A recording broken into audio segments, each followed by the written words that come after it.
Welcome to the Tuolumne-Soulsbyville United Methodist Churches, our online edition. For those of you who say, oh, you're not wearing a mask, I do wear my mask when I'm outside. It would really affect our sound quality if I try to wear a mask and record this message to you.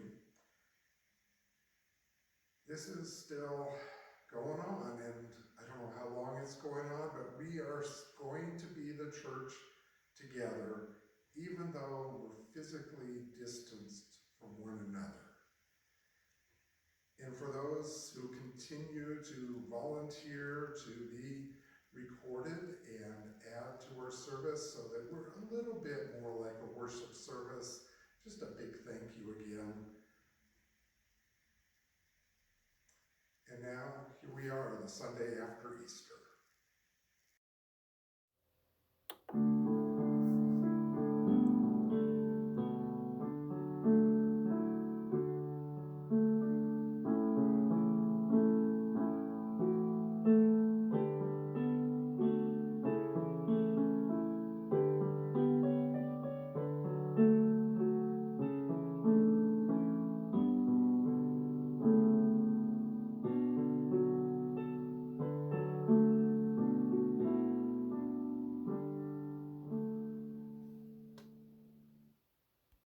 Old Testament reading is Psalm 16, attributed to David.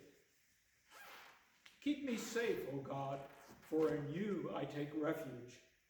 I said to the Lord, you are my Lord. Apart from you I have no good thing. As for the saints who are in the land, they are the glorious ones in whom is all my delight. The sorrows of those will increase who run after other gods.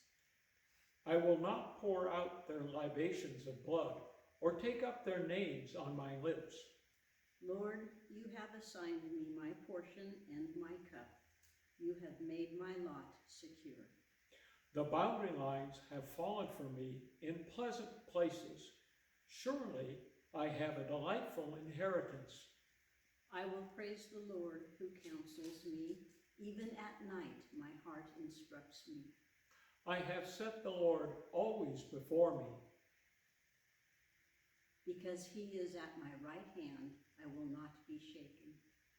Therefore my heart is glad, and my tongue rejoices. My body also will rest secure, because you will not abandon me to the grave. Nor will you let your Holy One see decay. You have made known to me the paths of life. You will fill me with joy in your presence, with eternal pleasures at your right hand.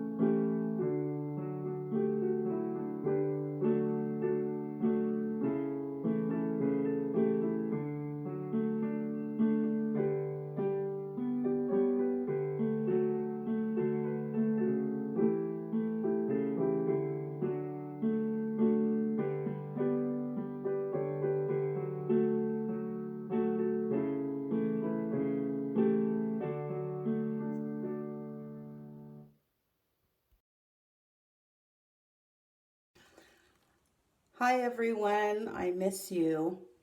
Our New Testament reading today is from John chapter 20, verses 19 through 31.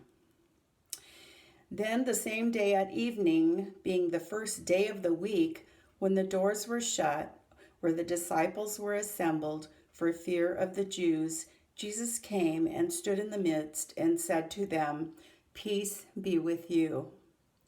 When he had said this, he showed him his hands and his side. Then the disciples were glad when they saw the Lord. So Jesus said to them again, "Peace to you. As the Father has sent me, I also send you."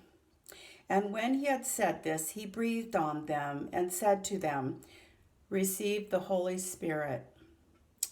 If you forgive the sins of any, they are forgiven them. If you retain the sins of any, they are retained." Now Thomas, called the twin, one of the 12, was not with them when Jesus came. The other disciples therefore said to him, "We have seen the Lord." So he said to them, "Unless I see in his hands the print of the nails, and put my finger into the print of the nails, and put my hand into his side, I will not believe." And after 8 days, his disciples were again inside, and Thomas with them. Jesus came, the doors being shut, and stood in the midst, and said, "Peace to you." Then he said to Thomas, "Reach your finger here and look at my hands, and reach your hand here and put it into my side. Do not be unbelieving, but believing." And Thomas answered and said to him, "My Lord and my God." Jesus said to him, "Thomas, because you have seen me, you have believed. Blessed are those who have not seen and yet have believed." And truly Jesus did many other signs in the presence of his disciples, which are not written in this book. But these are written that you may believe that Jesus is the Christ, the Son of God, and that believing you may have life in his name. May God add his blessings to the reading of his word. Thank you.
once again to start with a moment of prayer. Dear Lord, may all of our thoughts and our feelings the meditations of our minds and of our hearts, and the words of my mouth be acceptable in your sight, O Lord, our rock and our Redeemer. Amen. You know what? We might just be in a time where we can relate quite well to the position that Thomas found himself. He was told that he had missed seeing Jesus risen from the dead. It was so hard to swallow. He wasn't sure if he could believe it. I know right now so many people are struggling with, what do we believe? And what I find especially troubling is that there are so many who won't believe in science when we're in the midst of this pandemic. And yet, you know, it is really what our human nature is like. Who really shot JFK? Were the moon landings real or staged? Did Elvis really die in 1977, or did he fake his death and disappear so he could get some privacy? Was Paul McCartney actually replaced by a look-alike when he allegedly died in 1966? Was 9/11 staged by the U.S. government? Was President Obama born in Kenya? Are all these questions crazy? Maybe it depends on the thickness of your tinfoil hat. Americans love a good conspiracy theory. And our weakness for paranoid fantasies is something that's been embedded in our history from the very beginning.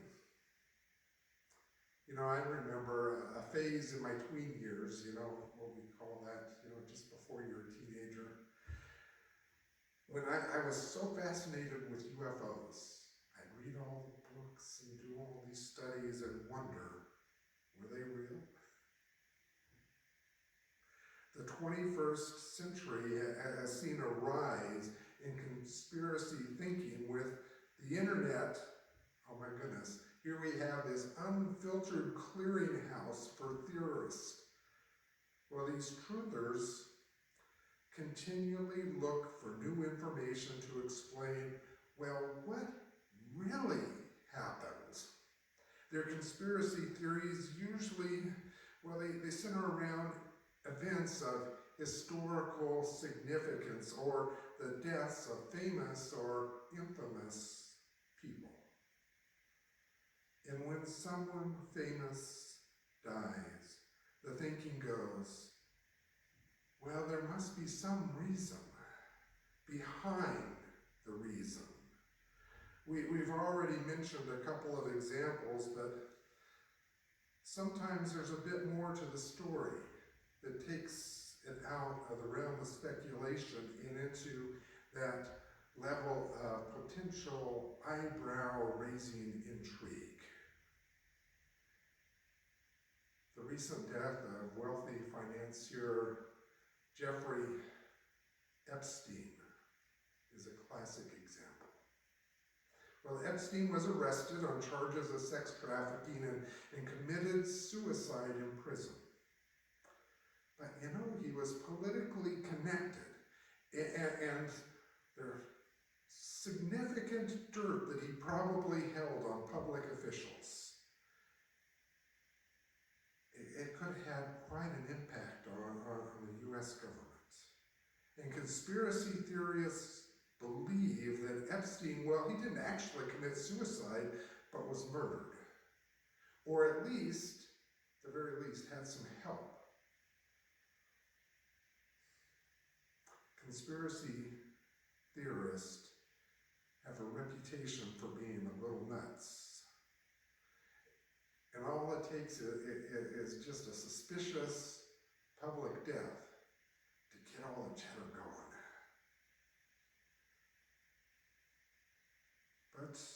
truth is we really do need people who are looking for the truth.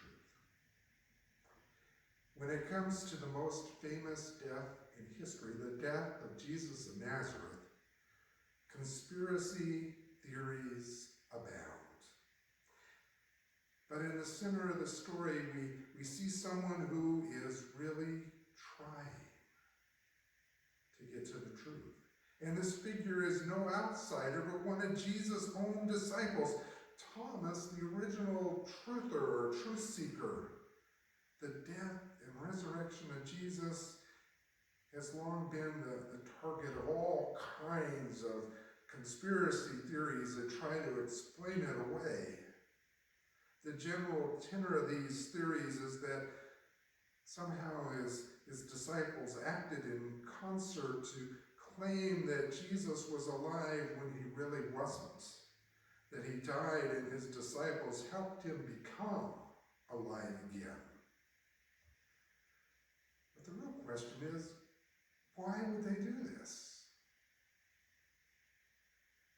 It seems such a hard thing to get people to believe.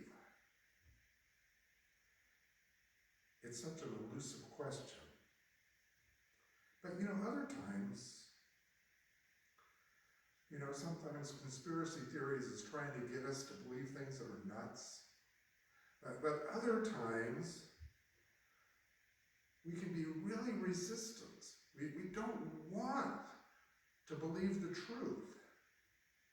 Dr. Barry Marshall was an internist, and he saw that many of his patients would suffer and even die from peptic ulcers.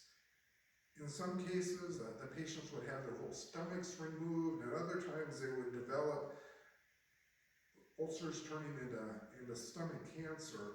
And the medical establishment in Australia, just like here in the United States, believed that ulcers were primarily caused by all that stress we deal with. And the best treatment was antacids and stress relief techniques. Marshall and his colleague, Dr. Robin Warren, well, they did some research to get them to believe that ulcers were actually caused by a common and easily treated stomach bacteria, H. pylori. They wrote papers on their research, but the first few medical journals that they approached refused to publish them. And when they finally did manage to get their article published, no major medical institution would pay attention. They couldn't get a foundation to fund their research, and pharmaceutical companies, they actively opposed their research because those companies were making millions of dollars in antacid sales.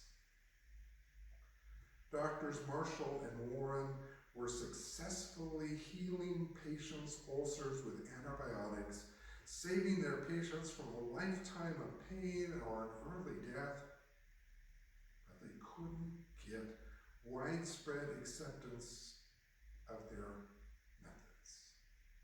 That's until Dr. Marshall decided to take drastic action. He whipped up a concoction of H. pylori bacteria and drank it. And within days, he was in horrible pain and vomiting, and he started to develop ulcers. And he treated himself with a course of antibiotics, and he was completely healed. As a result, medical journals around the world began publishing their research. Dr. Barry Marshall and Dr. Robin Warren were awarded the 2005 Nobel Prize in Medicine.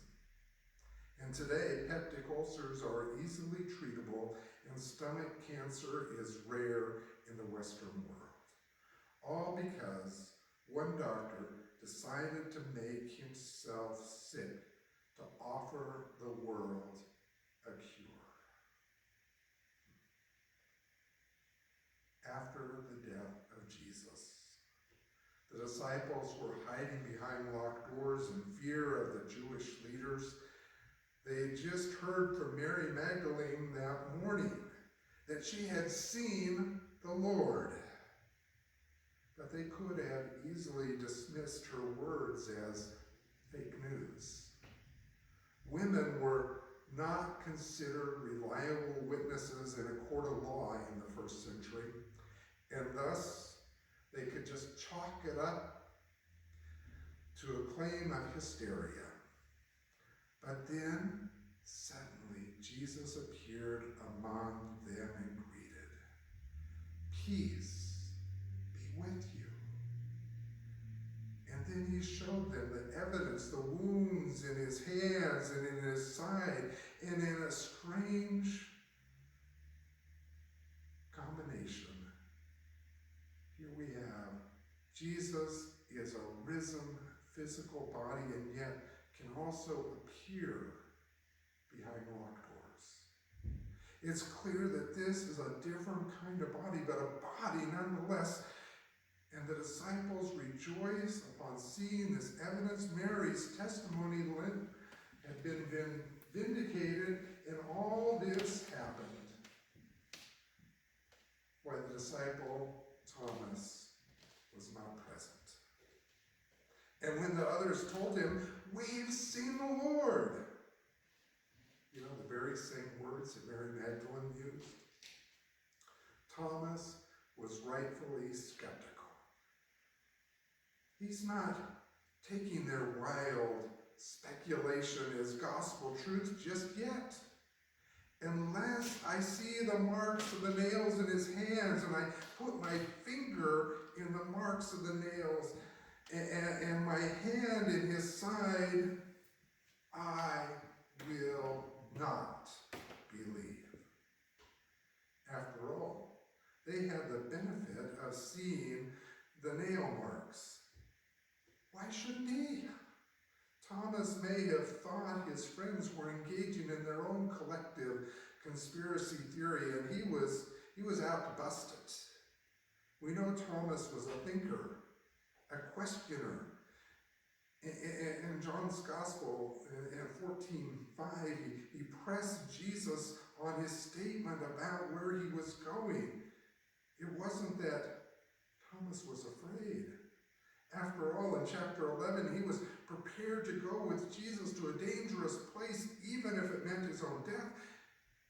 It's just he wasn't going to buy into any kind of fake news. He wouldn't sell out his own life on false information or wild speculation. We often call Thomas a doubter. Doubtful Thomas. But the truth is that we need a Thomas in our community, someone who is willing to push back on what at times seems like craziness. Thomas isn't a doubter so much as a legitimate truther, truth seeker. He simply wants the truth, which is something that we all should be seeking. Thomas doesn't reject the idea of the resurrection outright. He simply wants more evidence. The same evidence that the other disciples apparently had received. He wants to experience the risen Christ for himself. And then, suddenly, he has the opportunity. The pattern repeats. A locked door, an appearance by Jesus. Jesus seems to know that Thomas has expressed some skepticism and offers the evidence that Thomas was looking for. Put your finger here and see my hands. Reach out your hand and put it in my side. Do not doubt, but believe. Thomas responds to Jesus, "My Lord and my God." It's a confession of faith. Note that that John doesn't tell us that Thomas takes Jesus up on his offer. He doesn't actually touch his wounds. It seems that the presence of Jesus is finally enough for Thomas. And you know what? Jesus implies powerfully that the presence of Jesus should be enough for us too. Have you believed because you have seen me, says Jesus? Blessed are those who have not seen and yet come to believe. John is speaking to his audience and to future generations like us.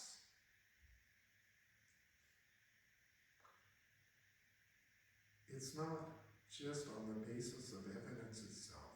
He wants us to believe also because the Holy Spirit has been given to us, continues to act, and acts as a witness to the resurrection, but also as the ongoing presence of Jesus for us. John wrote his gospel not only to give us evidence for Christ, but also to bring us to faith in Christ. As he puts it later in the text, but these things are written so that you might come to believe that Jesus is the Messiah, the Son of God, and that through believing you may have life in his name. Ultimately, our belief in the resurrection of Jesus is a matter of faith, backed by evidence. When we believe, we begin to see all that God has done, all that God has made possible through the resurrection of Jesus from the dead. And when we live out that belief, it's then that we become living examples, proving that the gospel is more than a theory. It's a way of life, and the way to life. You know, Easter isn't just one and done, a holiday that we just put behind us. Easter is every day for the followers of Jesus Christ. We don't just celebrate the resurrection and then go back to our same old lives. We have seen Jesus' scars. We've been given the Holy Spirit, and we've been called to share the good news of Jesus the Christ to the whole world. There are people outside these doors. Well, in the doors of wherever you are watching this video, outside, beyond us. Well, who we can reach, maybe by internet, maybe by telephone. Even in a time of social distancing, we can still connect and reach out. There are people who need to know the joy, the peace, the courage, and the purpose of Jesus Christ. And we've been equipped. We've been equipped to do that. And if we forget, remember Jesus' scars and the apostles' testimony. Is there anything that we cannot do with the living power of the risen